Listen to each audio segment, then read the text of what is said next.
Voici Jeanne. Jeanne travaille dans une collectivité territoriale. Depuis quelque temps, elle entend de plus en plus parler d'intelligence artificielle, IA.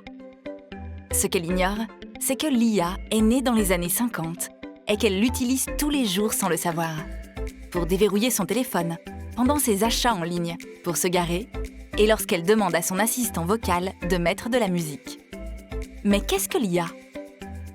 L'IA est un ensemble d'algorithmes, des instructions conçues pour imiter l'intelligence humaine, comme reconnaître des visages, planifier des tâches, créer ou résoudre des problèmes.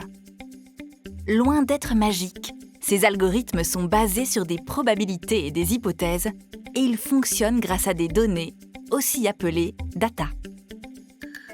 Par exemple, pour apprendre à reconnaître un chat, on montre à l'IA des tonnes d'images de chats dans toutes sortes de contextes. Petit à petit, elle devient capable de les identifier, même dans des situations inédites. C'est ce qu'on appelle l'apprentissage supervisé. L'IA apprend grâce à des exemples de données existantes classées par des humains. Lors de cette étape, la qualité des données est cruciale. Plus elles sont variées, accessibles et de bonne qualité, mieux l'IA apprend, s'améliore et performe, réduisant ainsi le risque d'erreur. Le but ?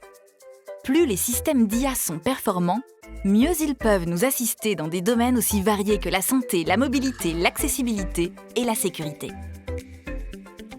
Avec une masse de données toujours grandissante et évolutive, l'intelligence artificielle peut faire ce que l'humain seul ne peut pas.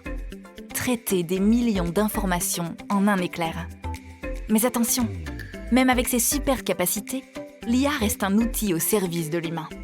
C'est à nous de fixer ses règles, de définir ses tâches, de surveiller ses résultats et de s'assurer qu'elle fonctionne dans un cadre éthique et sécurisé. Envie d'en savoir plus sur les données publiques ? C'est par ici.